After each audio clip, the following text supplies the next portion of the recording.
Alright, what's up fellas? So, 2 weeks after sa to ang sa to reaction video kay SMB sa iyahang BIMC Mindanao na video. So, masundan na po na siya karon.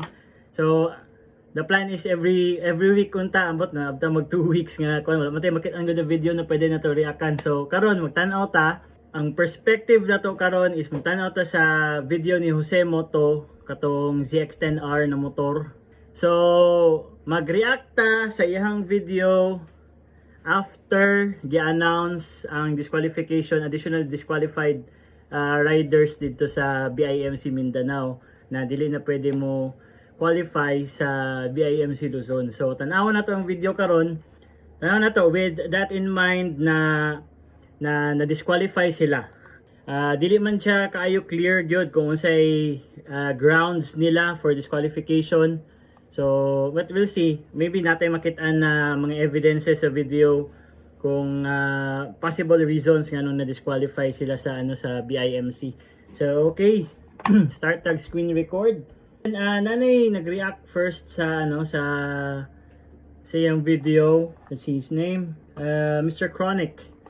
So, he already reacted to the video. So, shout out to you, Wesley. I like your take on endurances and about all this stuff, so I support you. You have reacted to the video without the knowledge that these riders are going to be disqualified. So I'm watching this video or reacting to it today after they were announced that they are already disqualified. So let's check this out. Okay, binisayan na punta.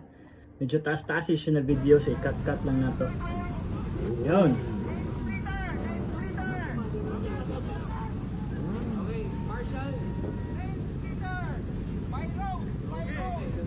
Okay, so ano siya ang ZX-10R Kawasaki. Grabe. Oh. Diba airgasmic yun always basta Z series sa kan ZX-10R. Yan. Grabe. Grabe. Oh. Bumba. Distinct kayo ang sound sa ZX-10R.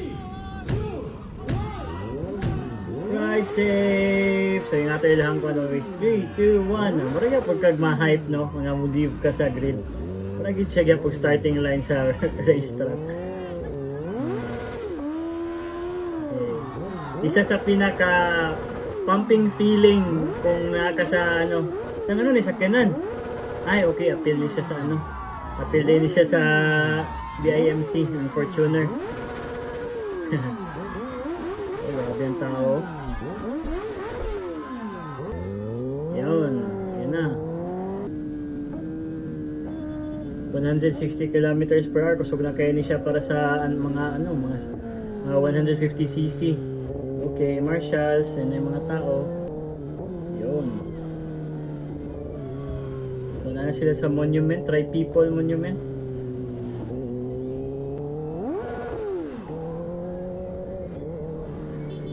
So nagamit siya duha ka angle sa Insta360. May front view, side view. Ay dili Insta360. I-overlay niya ang sa iyang action camera sa iyang helmet, yung chin mount. Then ayan, Insta360 sa taas. Ayan. Napay shot on Insta360 X3. Uy, 200 plus naman din 210. So atong i-check kung unsay pinakataas niya nga top speed.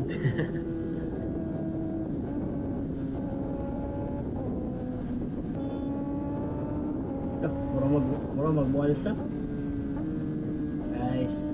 So nadira mga very straight na mga road sa ruta Jensan to Carmen. Yan. Carmen, North Cotabato. Klaro kayo kung ilang mga video, sharp kayo.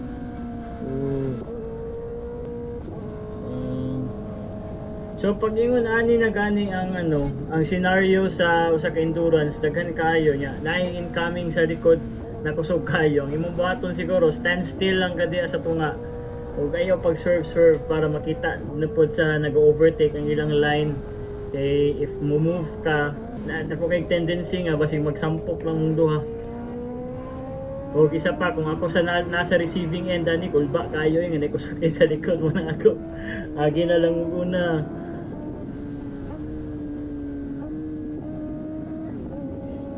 GS lang yapon.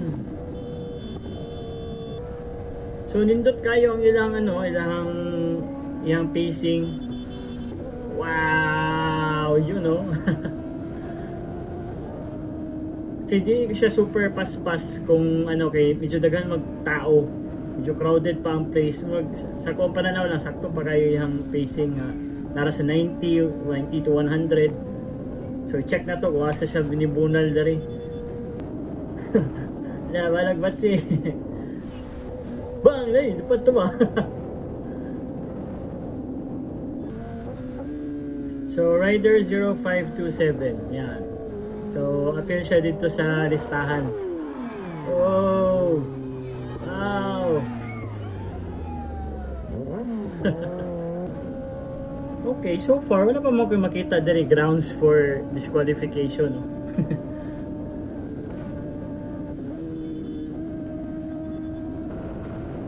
Okay, kung sa nakahiyang speed niya, ito na 190. Di kayo niya ma-top kayo, murag batsig yun.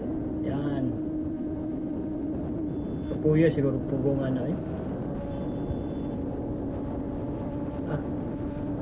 grabe yun. Ang suspension dili pang may nga road condition. Pang racetrack.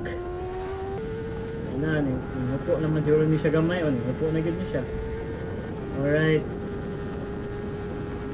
Grabe na ni ka straight. Surala nata ni padulong. So 230. Yung top shock 230 kinta. So wala na to gina-promote nag-observe lang ta sa based lang, ginasulti lang ako based sa observation ako sa video nga niabot siya 230 nga top speed or masig dili pa tumuo yung top speed. So niabot siya 230. Whoop, lusot.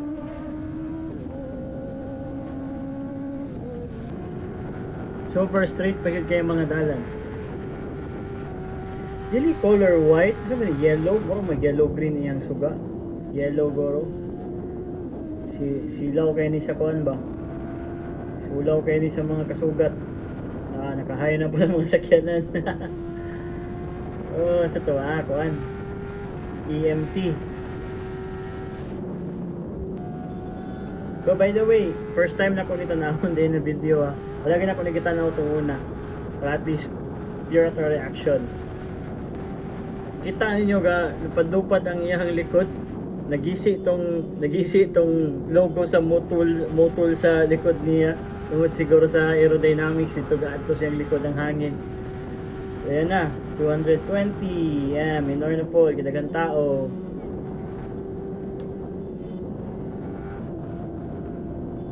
So far wala siya kababad o 200 plus. Maabot na siya mga 200 plus for a few seconds, like 3 seconds. Tapos, minor lang man po siya. Oh, that was so close.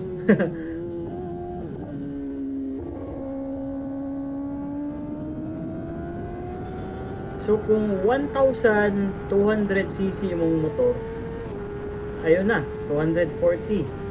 Kinta, 249. Iabot ba? Hindi na mabot 6 yun. 6 256.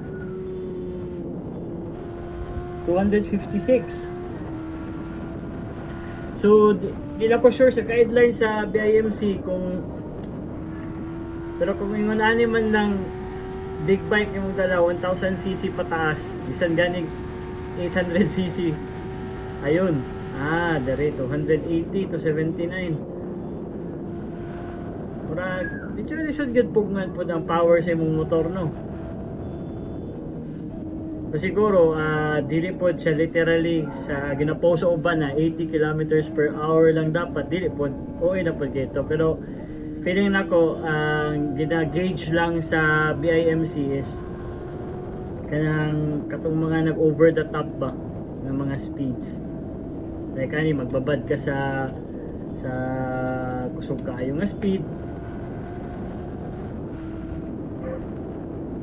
O siguro allergic sila mga ingana gyud nga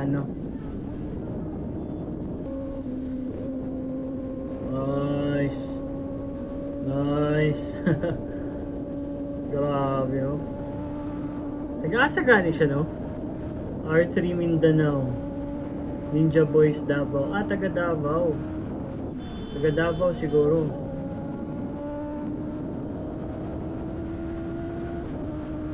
Murag, suito niya tong kurbada dito sa Padulong og Marbel. O regards ko sa stem sa side mirror.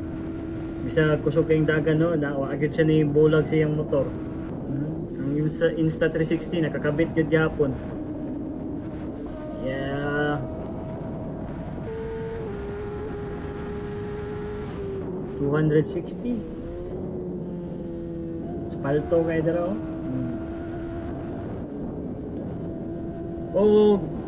Sige siya gamit siyang horn, which is good.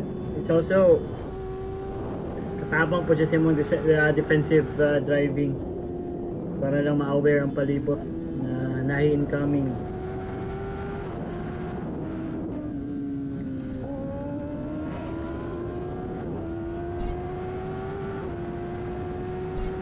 Okay, to be continued part 2. Yun, ayos.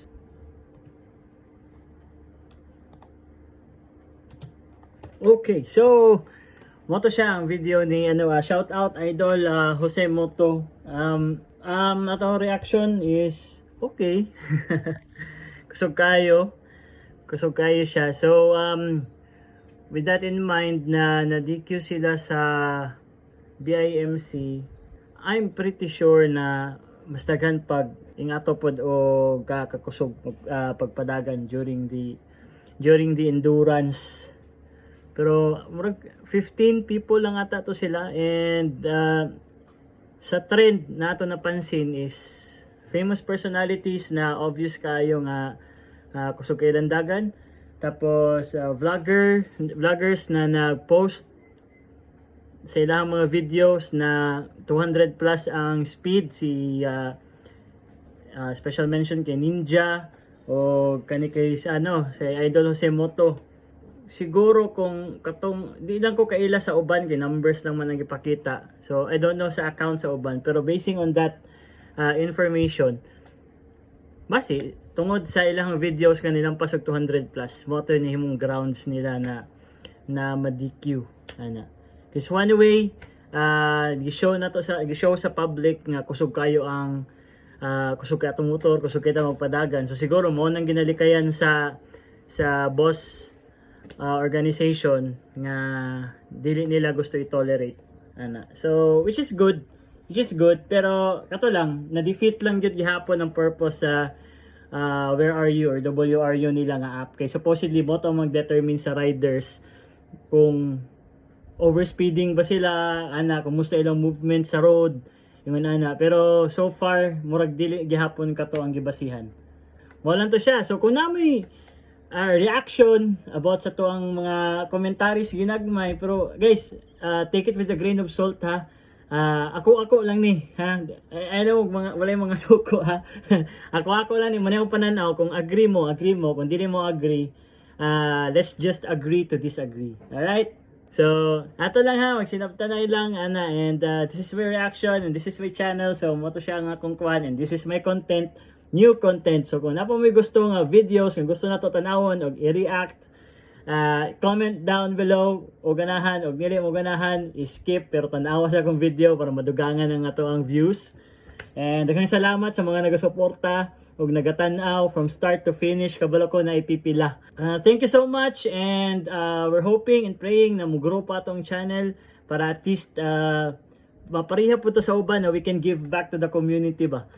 So far karon, enjoy lang ta buhat-buhat og content, and see you on the next video.